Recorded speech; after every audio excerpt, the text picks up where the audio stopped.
అందరికీ నమస్కారం. నా పేరు లక్ష్మణ్ కుమార్ తిరుమల. నేను ఒక సాధారణ హిందువుని. భారతదేశ వ్యాప్తంగా ఎన్నికలు జరగబోతున్నాయి. అదే విధ సమయంలో ఈ ఎన్నికల ప్రచారంలో భాగంగా అటు కాంగ్రెస్ పార్టీ వాళ్ళు, ఇటు బీజేపీ పార్టీ వాళ్ళు ఇరువురు కూడా తమ తమ మేనిఫెస్టోలను చూపిస్తూ ఒకరిపై ఒకరు విసుర్లు వేసుకుంటూ, సవాళ్లు విసురుకుంటూ తమ ఎన్నికల ప్రచారాన్ని కొనసాగిస్తూ వస్తున్నారు.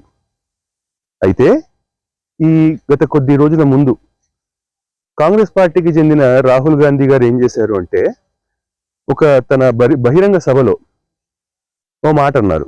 అదేంటంటే, హిందుత్వాలో అంటే హిందూ ధర్మంలో శక్తి అనే ఒక పదం ఉంటుంది. ఇప్పుడు మేము అంటే కాంగ్రెస్ వాళ్ళు శక్తితో కొట్లాడుతున్నాము అని చెప్పి అన్నారు. ఈ మాట విన్న మోడీ గారు పట్టుకొని దాన్ని ఏం చేశారు అంటే,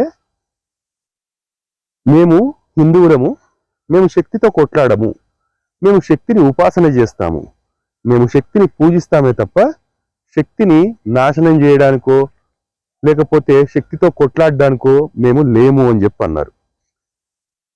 దీంతో రాహుల్ గాంధీ గారు తన తప్పు తెలుసుకొని, మేము అసుర శక్తితో కొట్లాడుతున్నాము అంటే రాక్షస శక్తితో కొట్లాడుతున్నాము అని చెప్పి అన్నారు. తర్వాత ఇక మోడీ గారు ఇంకా మారడేమో అని చెప్పి అనుకున్నారేమో రాహుల్ గాంధీ. అందుకని చెప్పేసి దాని గురించి మౌనం వహించేశారు. ఇక్కడ మనం ప్రధానంగా గమనించాల్సింది ఏంటంటే, రాహుల్ గాంధీ గారి వ్యాఖ్యలు, మన మోడీ గారి వ్యాఖ్యలు, ఈ రెండింటినీ కూడా మనం ప్రధానంగా గమనించాల్సి ఉంటుంది.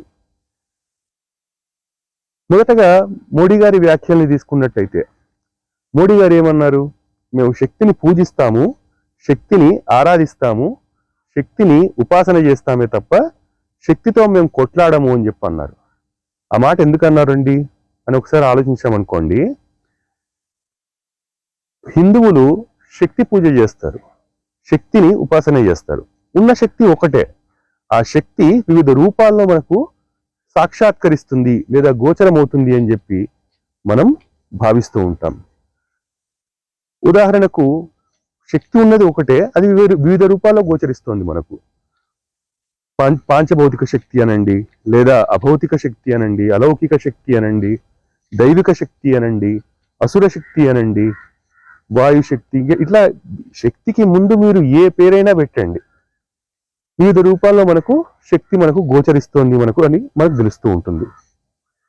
ఈ శక్తిని కొట్లాడడం ద్వారా సాధించవచ్చా అని చెప్పి ఒక ప్రశ్న వేసుకున్నాం అనుకోండి, అది అసాధ్యము అని చెప్పి వస్తుంది. ఎందుకని? ఒకవేళ గనక మనము శక్తితో కొట్లాడాలి అని చెప్పి అనుకున్నాం అనుకోండి, శక్తి ఎంత శక్తివంతమైంది అంటే, ఒకవేళ గనక నువ్వు శక్తితో కొట్లాడితే లేదా శక్తికి వ్యతిరేకంగా నువ్వు వెళ్ళాలని చెప్పి చూస్తే, ఆ శక్తి నిన్ను తనలో కలిపేసుకుంటుంది. అంత శక్తివంతమైంది ఈ శక్తి. కనుకనే హిందువులు ఎవరైతే ఉన్నారో శక్తికి వ్యతిరేకంగా వెళ్ళరు, శక్తిని పూజిస్తారు, శక్తిని ఆరాధిస్తారు. ఈ విషయాన్ని మోడీ గారు చెప్పారు. దీంతో రాహుల్ గాంధీ గారు ఏమన్నారు? మేము అసుర శక్తితో కొట్లాడుతున్నాము అని చెప్పి అన్నారు. ఇప్పటికీ కూడా రాహుల్ గాంధీ గారు ఆ విషయాన్ని తెలుసుకుంటున్నారా? శక్తితో కొట్లాడకూడదు. ఏ శక్తి అయినా కానీ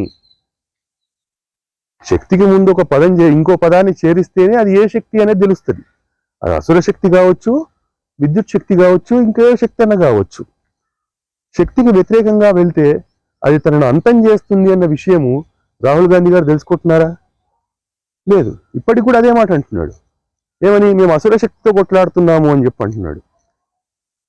కాబట్టి మోడీ గారు ఎందుకు మౌనం వహించారనిపిస్తుంది అంటే, నాకు ఈ రాహుల్ గాంధీ ఇంకా పప్పులాగానే ఉన్నాడు, వీడు ఇంకా మారడు, ఇంకా ఇప్పటికీ హిందూ ధర్మం గురించి, హిందుత్వం గురించి తెలుసుకోలేకపోతున్నాడు అని తెలుసుకొని మోడీ గారు మౌనం వహించారని చెప్పి నాకు అనిపిస్తోంది.